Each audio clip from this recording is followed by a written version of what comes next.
एक दो तीन चार हजार। ये पहले 1000 दिन ना लौटेंगे ये दिन, बच्चा खिलता है अभी ना लौटेंगे ये दिन कभी। मामा पता है बेबी का दिमाग 80% पहले 1000 दिन में बढ़ता है। सीरियसली? दिमाग बढ़ेगा अभी? खाए भी, खेल भी, लाड प्यार और बातें चार, और बेबी खिल जाएगी। ये पहले 1000 दिन ना लौटेंगे ये दिन, बच्चा खिलता है अभी ना लौटेंगे ये दिन कभी। Khiltey Raho is a program by Mobile Creches.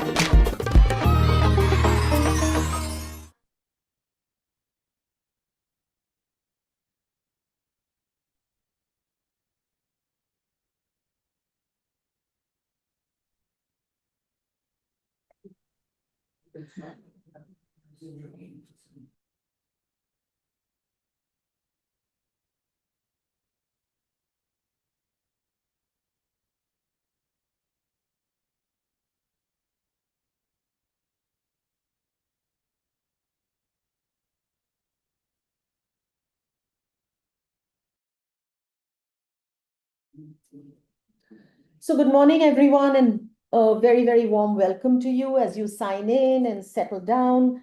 I hope the Khiltey Raho video stirred something in you as it did in us. Because play is not just about joy and movement. It is how children bloom. A quick housekeeping note for all of those who joined a little later. We will be recording the session today and I hope, and it will be available on YouTube. I hope that you are all fine with this. Please feel free to post any questions or reflections in the chat as we go along. We'll try to address as many as we can during the discussion. We'll begin by asking you, our audience, to tell us, what does play mean to you? And which benefit of play do you think is most important? We have a Mentimeter. The QR code is here. If you can quickly scan that on your phone and just say whatever comes, whatever word, phrase comes in your head. It would be great to hear from everyone before we kick off the panel.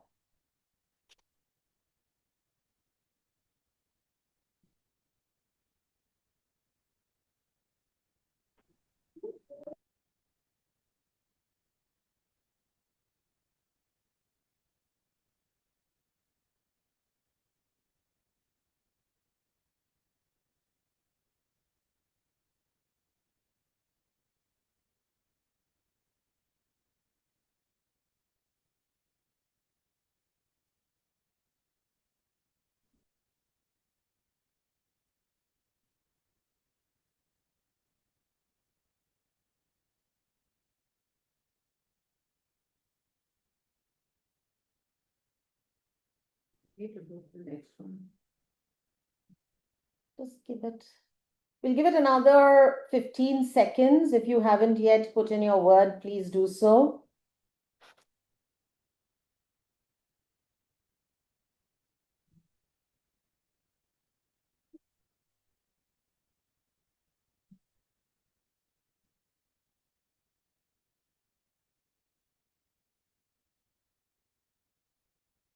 Great, thank you everyone. Now we're moving to the next question, which is, which benefit of play do you think is most important?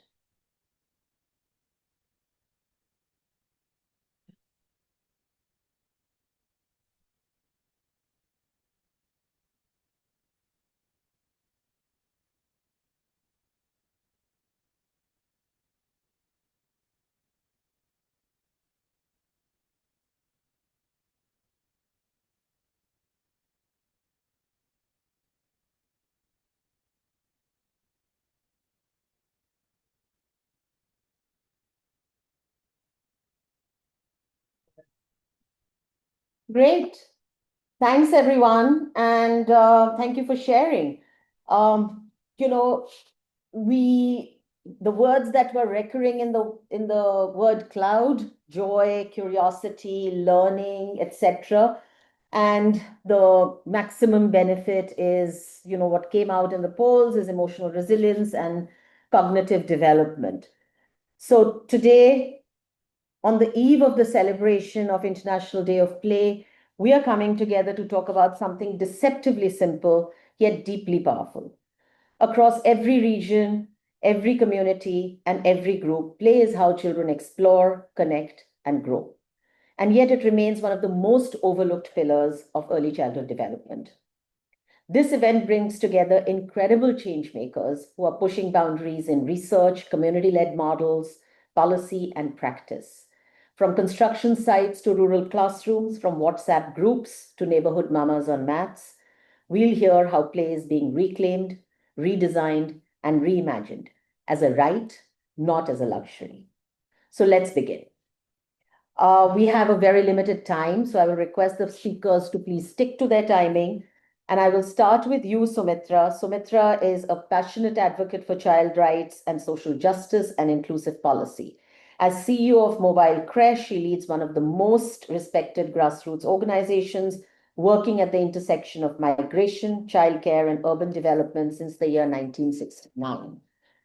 So, Sumitra, you champion the rights of some of India's most invisible children, those on the move with their families for work. How do you see play not just as a developmental need, but as a form of dignity and inclusion for these children? Thank you, Shash, and I hope I'm audible to everyone.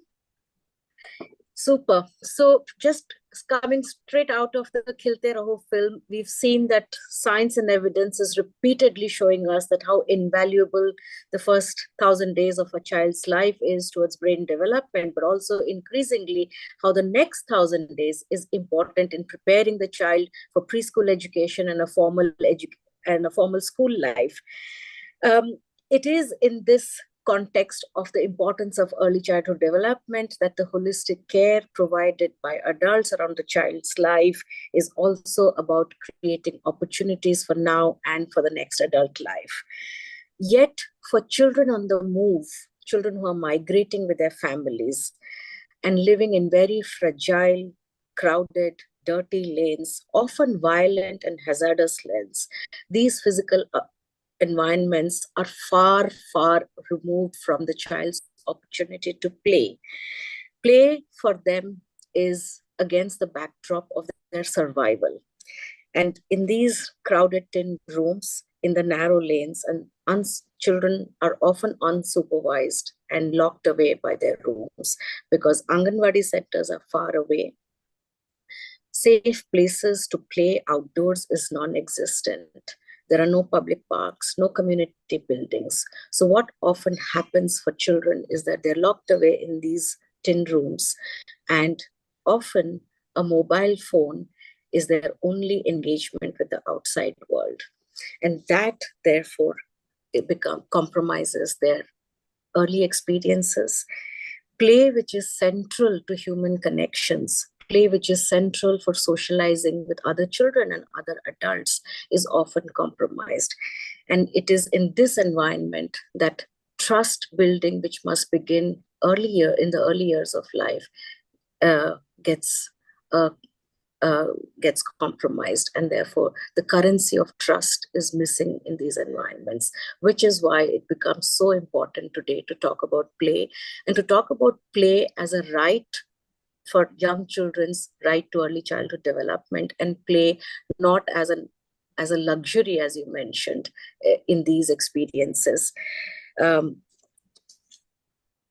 So in similar settings, in such situations, when mobile creches offers creche facilities, often it becomes a refuge for children and their parents.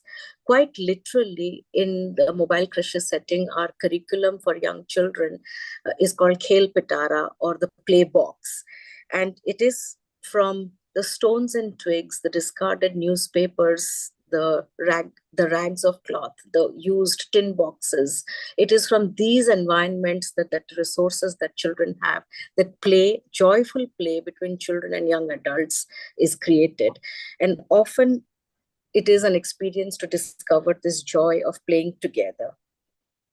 But it's not the material, it's not the puppets and the rags of cloth that is stitched together to create the learning mats and things like that.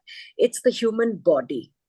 that is the most resilient in these kind of play situations, because it's the movement of the body, it's the songs, the poems that are drawn from children's own mother tongue, that are rooted in the culture of the children, that forms the learning environment. That is where the trust is established, and that is where play is a shared joy amongst children and adults in this environment. Sashwati. Thank you so much, Sumitra, and well said. It's really about sharing the joys of play between parent and child, and it's a great segue. Sunisha, I'd like to move on to you next. So, Sunisha at UNICEF has been at the forefront of educational transformation in India for decades. In her role, she supports inclusive education policies to shape national ECC guidelines. And we often talk about play as a tool, but UNICEF really reminds us that it is a right. So Sunisha, given that, one of the things that Sumitra really brought about is the fact that today more and more we see that the spaces available for play are not there anymore. So can you help us understand, what this means, especially in the context of the new resolution, UN resolution on play? Thank you, Sashwati, and my wishes to everybody on this eve of the International Day of Play. Uh, so, as Sumitra said, and what Shashwati also underlined, under the UN Child Rights Convention, the right to play has already been stated that for every child, it is their right to play, leisure, and rest.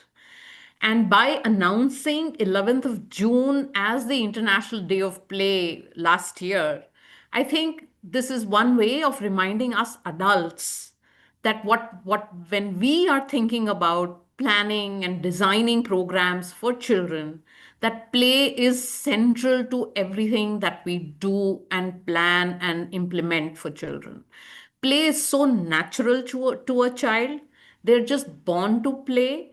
And we also know from a lot of evidence that when children play, their brains light up, their bodies grow, and they also learn. They build relationships, they solve problems, they learn new things, they get imaginative. So, through this International Day of Play, it is a reminder to all policymakers, decision makers, program designers, employers, parents, caregivers, preschool teachers, school teachers, Anganwadi workers, that play is natural to children. It is essential for their growth and development and learning and for their well being. It needs safe spaces and dedicated time. And all of us are accountable for this because when we create time and safe spaces for children, children will take agency, children will take lead in ensuring that they do activities that make them happy, they enjoy, have fun. And I always think of it in a context of how culture communicates these things. In Hindi, we have a saying, पढ़ोगे लिखोगे बनोगे नवाब खेलोगे कूदोगे I call it खेलोगे कूदोगे बनोगे लाजवाब. So everybody come up with your word on खेलोगे कूदोगे तो क्या बनोगे.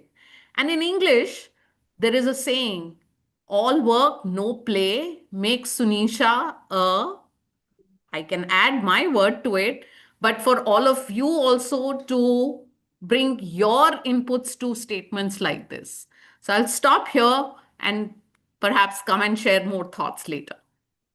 Great. Thanks, Sunisha. That was a great little shade that you threw in there. And I just want to move a track a little bit and maybe go to you, Richa, next, because, one of the big areas that, Richa works on, and as the CEO of Dost Education, she's really building scalable tech-enabled models that help families and marginalized communities practice talk, care, and play, which nurtures strong early learning skills through a blend of accessible technology and light human touch. And one of the themes, I guess, that kind of keeps coming up time and again is that, parents are really at the center and parental engagement is really at the center. And Dost is really bringing that learning and play into homes which may not have the resources. And Sumitra's also alluded to that earlier, saying, the Pitara that mobile creche does, it has some of these things that people can work with. So can you tell us a little bit about, how have you reimagined play as something every parent can do, even with very few resources? You're on mute, Richa. Sorry. Thank you, Sash. Thank you, Sumitra, Amrit, for bringing us all together. And I wish a very, very playful you and playful within you to everybody on this eve. Yes, at Dost, I think I'm just building on from where Sumitra and Sunisha kind of spoke about play being so central and so natural for a child, but a child's environment also sort of plays that very critical role in how a child imbibes play and how playful the child is. And at Dost, we've learned that, yes, play doesn't need resources, but it does need connection. And in homes where life could be tough, time is scarce, we've seen some real magic happen with just a song, a moment of giggle when a mother is really in afternoon napping time, using just fun names during chores. Those are some magical moments. Our work through 1 minute phonecast and WhatsApp bot that we are helping parents with, we try and help them turn everyday routine into these playful moments guided by talk, care, and play.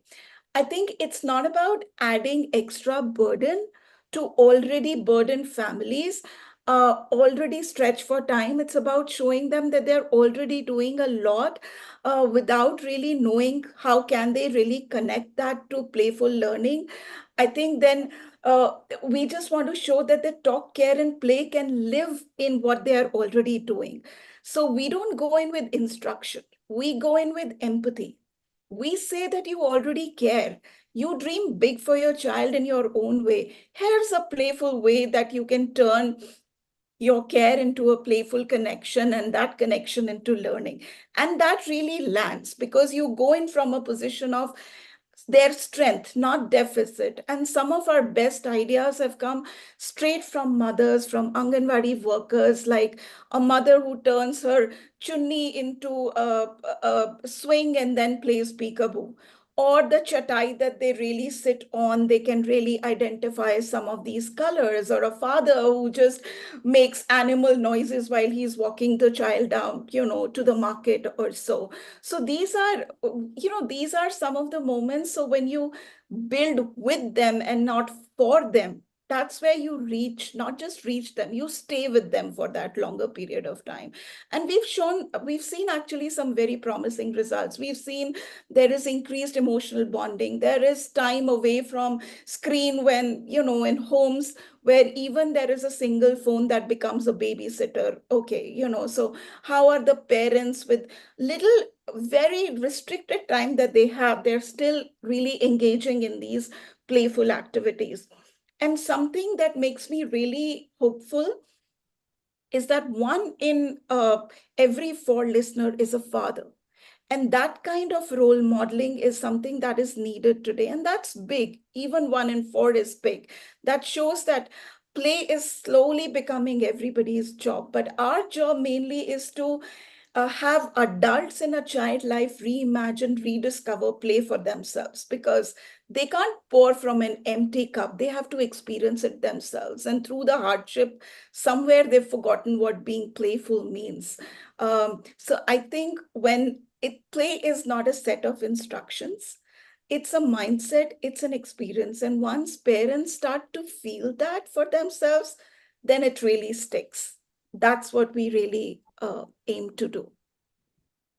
Thanks, Richa. And it's a great point. And I'm going to change tracks a little and actually invite Priyanka, who's the co-founder and founder at Learn to Play.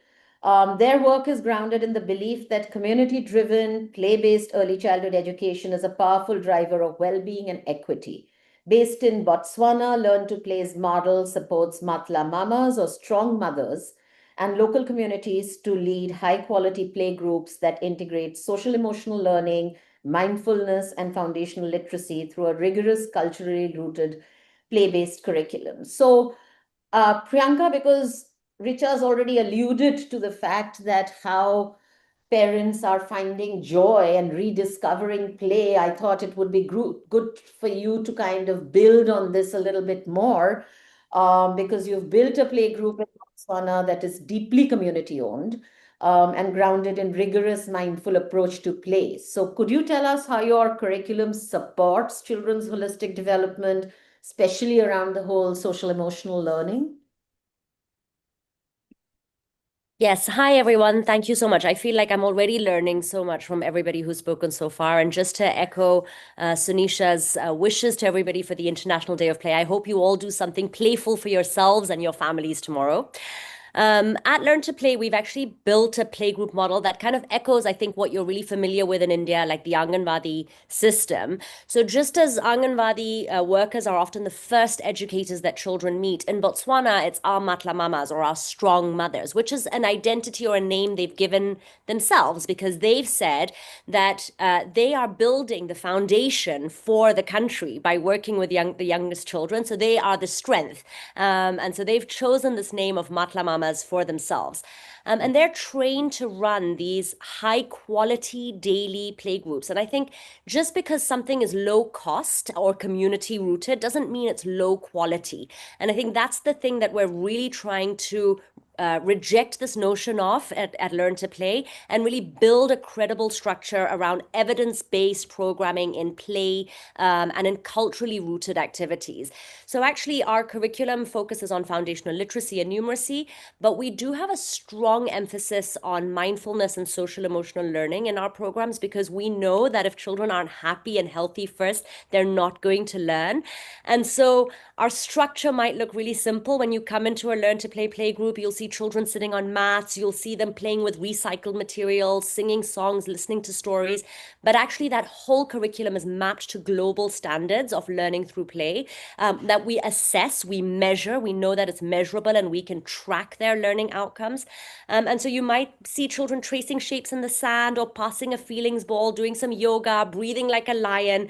But what's happening underneath all of that is, really deep learning, developing resilience, executive functioning skills, which actually is the greatest predictor of lifelong learning and success. Not literacy, not numeracy, but it's executive functioning. And that's what we're developing through play. And I think for us, one of the most important things actually is that it is mothers leading this learning. So when we train mothers, I think just as Richa was saying, when we're training parents, when we're training mothers to be facilitators, they don't just spark children's learning and development, they're actually transforming their whole community because they're leading with love. And I think that is what we're seeing as the most culturally rooted and grounding part of our program. Great. Thanks, Priyanka, and thanks for bringing that up. One of the things that always happens is what is the impact that programs are having on the ground? And it's now we've heard a lot around the need for having materials at home, but more than that, the space and the time, for that parents can give. We've kind of heard about how policy kind of needs to integrate and relook at some of these. But one of the things we very often sideline or maybe miss out is the research piece of it, right? Like what is the overall research piece that says? And for this, I just want to bring in Hamidah, who leads BRAC's powerful efforts to center children in research, not just as subjects, but as active participants. Her work in Bangladesh and globally is reshaping how we understand what children need to thrive. So, Hamidah, BRAC really brings science, culture, and communities together, right? And it would be great for everyone to understand how play-based methods have helped uncover insights that traditional tools might miss, because a lot of it is touchy-feely, right? In this whole area of play. And especially given the Global South context, can you share your learnings with us? Yeah, definitely. Thank you, Sashwati. I think I'm really happy to already have learned so much from everyone. I'd like to first start with the fact that, we talk about play, but what does play actually look like in the communities of the Global South? It actually looks very different. It doesn't require a lot of play, like toys, or built materials. It's really about boundless creativity. It's like we've seen, it's a 6-year-old boy telling us with pride, my goat isn't just a pet, it's my friend. And we see so much empathy already building there. We also see children who, there are chicken coops in their environment, and often empty chicken coops are there, and they do not just look at them as coops, but rather like a ready-made doll's house to play in. There are also, a lot of imaginative games come, taking on complex roles of shopkeepers, parents, or community leaders. This kind of play, born from life itself, fosters incredible resilience, problem solving skills, and a deep connection to their culture and environment. And that is how play in Global South is very different. How do we as researchers truly understand these rich, playful worlds? The truth is, traditional tools often fall short. We can't just ask a child about their world, we must join them in it. This is why at BRAC in our My Play Life research project in partnership with Cambridge University, we started exploring some play-based research methods. A traditional interview might give us a one-word answer, whereas by simply, silently observing, we have witnessed a 3-year-old boy in the Rohingya camp transform a dark room into an imaginary dance club with, found materials to create light and music. In that moment of pure joyful creation, we didn't just see play. We saw resilience, innovation, and the unbreakable human spirit. Then we brought in craft sessions. When children are given simple clay and leaves, they don't just make objects, they create worlds, tiny cooking pots, animals, entire market scenes. So they reveal their understanding of how the community works and show us. Similarly, a drawing gives us a universe. We asked a 6-year-old girl to draw her play. She drew her relationships, her friends playing their favorite game. They called it Tuntuni Paki. The mango trees they play under, and even herself helping her grandmother with the daily chores, because that's playful for her as well. And finally, with our story stem tool, where children use dolls to tell stories, we don't just hear about games. We see their social world unfold. In Noga, a young girl used dolls to show us her entire school day, not just the games like Kit Kit that she does play, but also how friends comfort each other when someone loses. They say, "Don't be sad. Next time I'll lose." So she even showed us how our favorite teacher, Poppy Madam, joins in their play. So this reveals a deep understanding of empathy, emotional regulation, and the importance of supportive adults. These methods don't just extract data, they honor the child's voice and perspective. And what these methods consistently show us is the profound importance of relationship in the global south. We see grandparents, parents, and siblings all playing together. Um, so we try to engage more and more adults into play. So if I have to say it in a final quotation, then I have to say that, play is not just a tool for development, but which it is, but it is also a language. It's a research method, and most importantly, it's a way for children to express themselves, to claim their voice and dignity. Thank you So so much, thank you. Hamidah. Yeah, thanks so much for sharing that. Really interesting insights. I think I'm going to move on to our last speaker on the panel today. Himani combines behavioral design, technology, and grassroots innovation to democratize early learning. At Rocket Learning, she leads partnerships work to scale that engage parents and teachers through WhatsApp to spark playful learning. So, Himani, one thing that all the speakers have spoken about is the fact that there is a need to look at physical engagement, physical play, etc. But because Rocket Learning also works so closely with tech, how do you ensure that play isn't lost in the digital?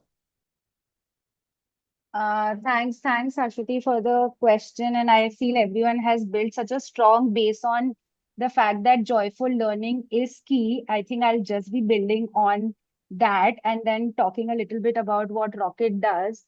And I think, like everyone has been saying, in younger children, play, I feel, is not different from your literacy and numeracy. It is how these foundational skills are actually best developed. Research says, science says 85% of brain developed by age 6.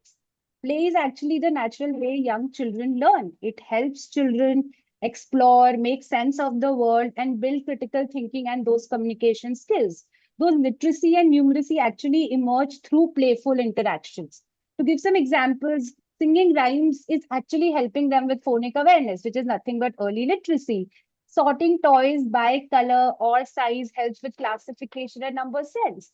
Early numeracy, and like Sunisha said, research already is showing that. Even a study by Harvard Center on Developing Child showed that play actually enhances memory, language, social emotional regulation, problem solving, all these skills which are actually essential for school readiness and life readiness, and what children need to thrive not only in school but beyond school. And I think just to sum up this in a one line is play is actually not a break from learning, it is learning. And at Rocket, this is the principle we deeply believe in. We work very closely with caregivers, we work with Anganwadi workers, we have an activity based model, we are using stories, songs, hands on play, all with like Sumitra also mentioned, like all with context, relevance to local realities to drive learning. We use WhatsApp, we share these activities on WhatsApp, and we are seeing the impact of it. And Sashwati, what data is actually helping us with, it is telling that in the last couple of years, we have received close to 200 million responses from parents and Anganwadi workers. They are not only seeing our content, they are engaging with it. The data is actually helping us with showing what works and what doesn't work for a child. It helps us track that, okay, if this is what's working for a child, how we can use real-time feedback to actually enhance our content, and to also to ensure that it is not only lost in data. We invest a lot in behavioral change campaigns, storytelling, doing campaigns, community campaigns like Super Dad, Mummy Sab Janti Hai, to actually involve parents and Anganwadi workers. We also recently launched Appu. Appu is basically this cute looking elephant, but also an AI tutor for children for personalizing learning. And we are actually seeing that parents are already engaging more with their children.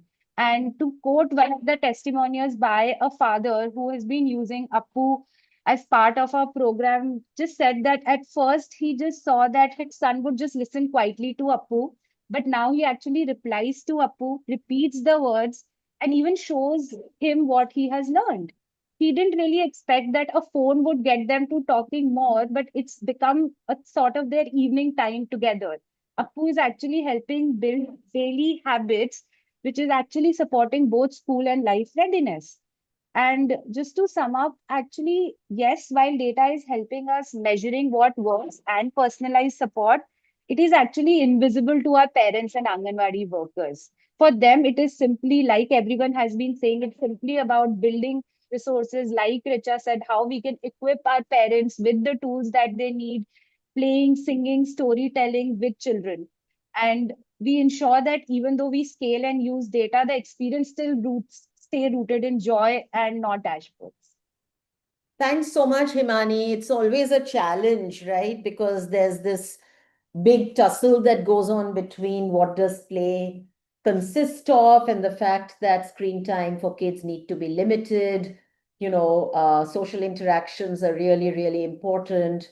But we also live in reality today where, the kids are digital natives, unfortunately, and spaces are shrinking. So, Sumitra, I just want to quickly come back to you on one thing, which is that you've worked both within the systems and outside them, right? Like, what do you think very quickly are the critical blind spots in urban policy when it comes to play and early childhood, particularly for migrant and vulnerable families? So, Shashwati, I mean, this has been such a revealing morning. And I think the key takeaways is that we're talking about children's play, but play is not a child's play only. We've repeatedly talked about the caring adults around the children who make play joyful. And yet, when you're talking of migrant urban population, often let's understand that migrant citizens are invisible in policy making. And when there are policies for migrant citizens, children are often overlooked, which means children out of school, the young children are often overlooked. Within those policy making, play is unfortunately seen as an add-on, not as a part of everyday life. And play is seen as an investment in land, in infrastructure, in equipments, and not about the play that we are talking about. Everyday play through games, storytelling, the human connection. It's often seen as an investment. In that, if I may say that what has been, I mean, there are lots of things that is pulling down thinking about play within the policy space, especially when resources are limited and priorities for housing, infrastructure, safety, transportation is very high. But the one blind spot that I want to call out today is that really when we're talking about any form of child-friendly spaces or policy making through the lens of young children, we aren't talking to the children. We aren't talking to their parents. We aren't talking to their caregivers or their grandparents. We aren't even talking to their community leaders and local policy planners. If you're just able to go down to the child's level and the family's level and the neighborhood level, then I think policy will start looking more joyful in the long run for children. And I'll stop here. I hope we get another round to come back. So, no, thanks, Sumitra. So basically, I would say then your call to action would be to, what would you really like to see from the government or urban stakeholders? What would it be? What would be your one-line call to action? So, पोषण भी, पढ़ाई भी, और रोज खेलो भी. Choose play every day. पोषण भी, पढ़ाई भी, और रोज खेलो भी. From railway stations to bus stations to airports, from billboards to newspaper ads, from community radios to social media platforms. Just celebrate play in an everyday affair without expensive toys and tools, just the human connection of play. That would be my big call to action for public awareness about demystifying play and making playful really joyful. Amazing. Thanks so much, Sumitra and Sunisha, because UNICEF works so closely with the government and you do a lot of work around policy advocacy. My next question to you would be is that what do you think IDPs and civil society actors can do to move play, and what would be your call to action today? Thank you, Shashwati. I'll just quickly also add to this question while I'm answering that, UNICEF, along with two other, with the Ambedkar University and Asar Center, had done a longitudinal study called the India Early Childhood Education Impact Study. And one of the very key findings that came out of that study was that when children get to play in the early years, they build very strong foundations of learning and they carry those learnings as they progress forward. And one of the crises today that I think we all need to be very mindful of as we design programs, we're somewhere veering towards very structured, regimented program designs for young children. Now that we have an opportunity where we are looking at the foundational stage of learning from age 3 to 8 as a continuum, I often say this: we do not want schoolification of our preschools, but we want preschoolification of our early grades in schools. And that is so critical. The policy is saying everything that we all want to hear and read. I think the challenge is, how do we make that happen inside our classrooms? And there can be, again, very simple ways. There are several, like, experiments and initiatives that are happening in the country where we can see that play has been built into the teaching learning process, such that children take, lead in their learning. They actually become more engaged and motivated about their learning. And they also, they learn from each other, their own peers in the classroom. Now, for this to happen, I think one thing that we all need to do is have a common vision about what our classrooms and Anganwadis need to look like. What do play spaces need to look like? And communicate that vision across to the last person, because we all need to sign up to that common vision of how play will be embedded as part of the learning process for all children. And that's something for which we need resources, we need toolkits, we need capacity building, we need an ecosystem that encourages teachers and not ask them the question about, have you completed the syllabus? But actually ask the question that, are children learning playfully? So the moment our questions change, our practices will change. So to all of us here and to others who are listening here, I'll just add my call to action here, Shashwati, that let's make time for play. Anytime, anywhere, let children play at home, in every school, in every Anganwadi center, in the communities, because play is not for tomorrow. Play is today and every day. So choose play every day. Lovely. Choose play every day is a great hashtag for everyone to follow. So, please make sure you kind of use it. I just want, I know we're running a little out of time and there are lots of questions in the chat, which I would like the speakers to answer if possible, but I just have two, three very quick follow-up and call to action. So, Hamidah, coming back to you, and only also because Sunisha raised the fact around the whole evidence, and how what do you think researchers and practitioners can better collaborate on with respect to centered play in early years? And what's the one way we can really design education research with children and not just for them? And if you can just keep it really brief and your one call to action, please. Okay, I'll try. So I think like the most effective collaboration happens when research doesn't just produce reports, but delivers deep human insights that practitioners can immediately use. As you know, I've said before that when our play-based research revealed that intergenerational relationship, um, those were the like absolute cornerstone of a child's world. It wasn't just an interesting finding, it became the blueprint of our program design, involving more and more of parental activities, bringing in parenting programs. And we saw that again, the researchers went in and saw that, the bringing in play in the family, and that parenting program sort of not only strengthened family bondings, but also reduced depression symptoms in women.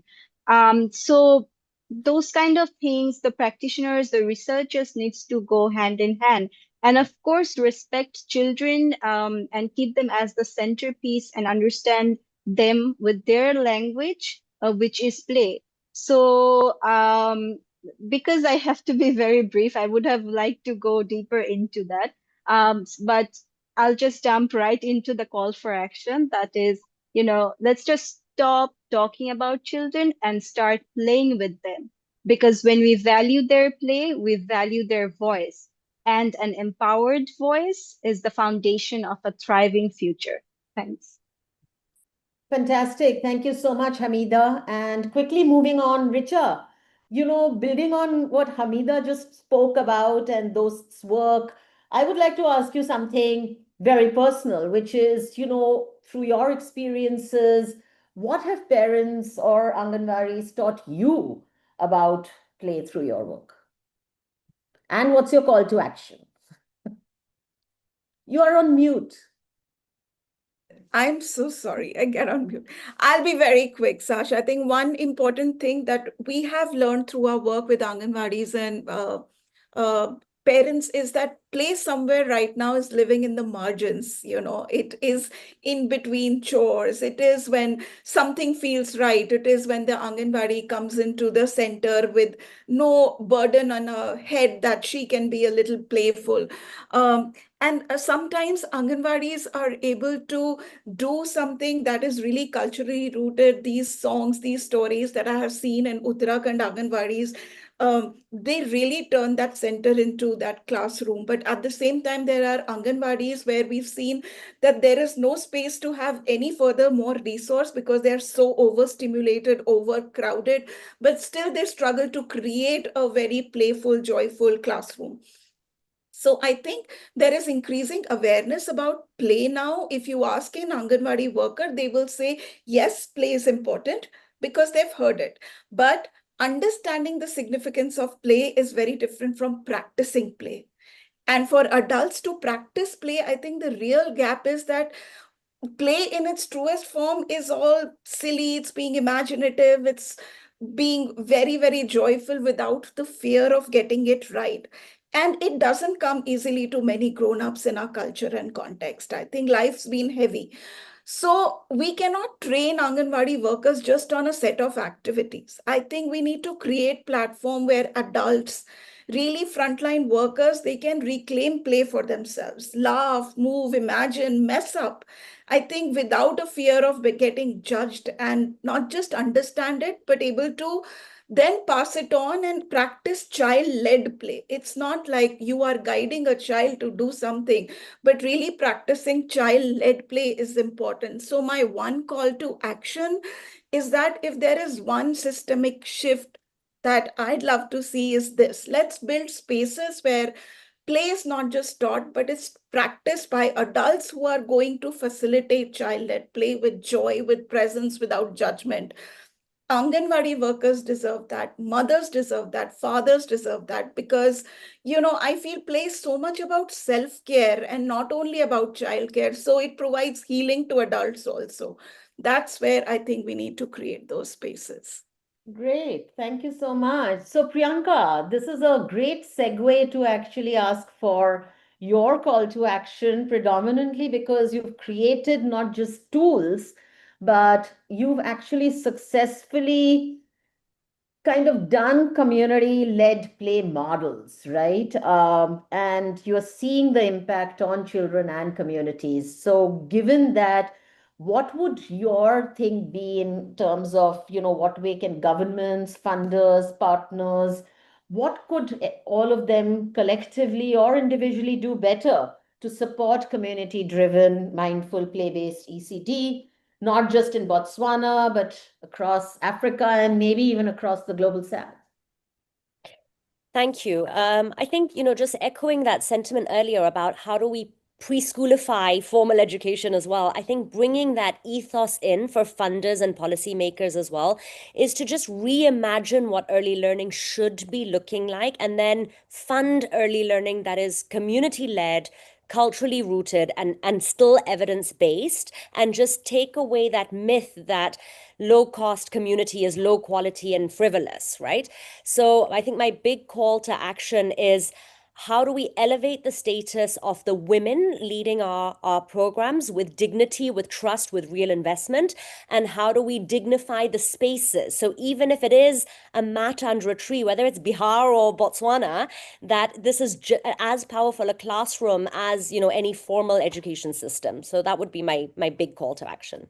Great, thanks, Priyanka. Himani, last but not the least, coming back to you, you work within the system, right? And you work at scale, and we know that one of the big challenges, even in policy, et cetera, is really about integrating what Richa and Priyanka and everyone else has said, joyful play into the system, right? So at individual levels, civil society is doing a lot, but at a systemic level, what are some of the challenges that you can foresee coming up in the near future? If you can keep it very short and what it should be your one call to action. Thanks, Ashwati, for that question. I think in adding to what Sumitra said, I think one of the major things that the government or we need to work closely with government is in the investment by the government in training the Anganwadi workers as facilitators of play-based learning. And this is something the government is doing as part of Poshan Bhi Padhai Bhi, and it should be like, I agree with Sumitra, Khelo Bhi. We need to do that more. We are working with them in doing these trainings. These trainings need to focus on play-based learning, not just as an add-on, but as a fundamental approach to early education. I think so that would be my one call to action as well, that if we want every child in India to actually have a fair start, the systemic shift must be a wholehearted embrace of play-based learning, not just as an add-on, but as a fundamental approach in early education. Thank you so much. So there were some questions on the thing, but there was one question which says the importance of play has been included in our policy and NCF. How do you see the shift has transpired into the classrooms and teacher training? I think Himani, you alluded to that. Sunisha, you also spoke a little bit about the kind of policies that need to be brought into place and how training, etc., needs to incorporate. There was a specific question for Priyanka from Pratham, which is you mentioned that you make sure your play curriculum meets global standards, drive executive function, and is trackable.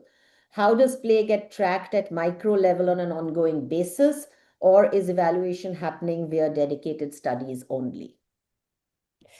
I did answer it in quite a lot of detail in the chat, but I'll just say that we are tracking it at a micro level with our mamas leading the assessment. So just as an overview, we've tried tools like Melquo or Idella or a lot of these other international tools in our settings, and they really just didn't work for us for multiple reasons, but the biggest one is that they're not child-centered. They require pulling a child out one-on-one with a stranger that the child has never met before, bearing in mind that these are children who have already experienced a lot of trauma in their lives. And they're then asked to do a series of tasks that they've never done before, not play-based tasks. And you get a score for that child in your program based on that. But you're putting children in stressful situations with people they don't know and trust. And that's not a fair reflection of the child's potential and development or of the program. So at a very micro level, we are training the mamas themselves to lead the assessment in a play-based way. So it's a trusted facilitator, and the independent assessor is simply observing and scoring the children, but they get rigorous training on how to do this at both levels. And then they get assessed on various different outcomes that are matched to Melquo or Idella or UNICEF's ECDI 2030. And then you get a score for your program based on that in literacy and numeracy and social emotional learning, creativity and imagination, fine motor skills and gross motor skills. And you also have an environmental score for things like child safeguarding and protection, health and safety, family engagement, inclusive play, etc., planning. And that gives us immediate feedback at a micro level on our programs in each setting, so we can do a comparative because we're a national program, so we've scaled across Botswana, so we can get a snapshot of how one setting in one state is doing versus another. But we also get a programmatic level to say, we're doing great in social emotional learning, we need to strengthen numeracy across our centers, for example. And then that feedback is shared with the mamas themselves, so they know what their strengths and what their targets are. So at a very micro level, this is working in their best interest, so they're taking accountability and ownership of the success or not of their program, and not just us sitting in our offices. And I think that's the incredible part about the tool that we've created. Great. Thanks so much, Priyanka, for sharing that with us. I'm sorry, but we are running out of time, so I'm not sure that we have time to answer. I'm looking at Amrit here, and she's shaking her head. So I just wanted to really take a moment to thank all the panelists for their amazing, insights into the discussions and into really promoting play and the importance of it. We've heard from everyone how play affirms dignity for migrant children, how it brings joy and learning into homes without books or toys, how it reveals children's voices in research, and how it can be both rigorous and rooted in local culture. A few things are very, very clear today after this. Play is not a privilege, it is a right. I think this has been reaffirmed by everybody here. It's also not separate from learning, it is the foundation of learning. And it's not optional. It's essential for building confidence, curiosity, connection, and many of you said resilience. So what do we do next, right? As a community of practitioners here who are really working on this, we really need to kind of build play circles within the body, brain, heart at the center, right? We ensure that play is not just screen time. I mean, screen time happens and it will continue to happen because can't stop progress. But it's equally important to look at story time, connection time, discovery time, between parents and kids. We have to stop asking, can this child follow instruction, right? This has come through very clearly in all the conversations we've heard today, but also start asking, is this child joyful and curious? Because that's also come up as a big element. We invest in our Anganwadi workers and our parents, and not just as caretakers, but really as co-players, co-creators, and facilitators. And those are really important things to kind of keep in mind as we end today. It's not just a conversation. We really would like all of you to take this as a call to action. We look forward to a future where every street corner, every Anganwadi, every home, and yes, every policy echoes with the right to play. And I know that you all will tirelessly work towards making that happen. So our rallying cry today is Kheltey Raho, Khiltey Raho, let India play, let India bloom. Thank you so much for your time, everyone, and thanks so much for your participation. Is there any Thank you, Sashwati. Is there any, sorry? plaything that they've got? Is there any plaything that you've got? Did you bring anything to play on the screen? Forgot. You should have all got some plaything to bring. I'm going for playing. You're going for playing. In 15 minutes. In Okay, 15 minutes time, I will be playing cricket with my colleagues. Okay, fantastic. Enjoy yourself. Score a 6 for us. Thank you, Shash. Thank you, everyone. Thank you. Really Thank you, enjoyed it. everyone. Thank you. Thank you, everyone. Bye. Bye.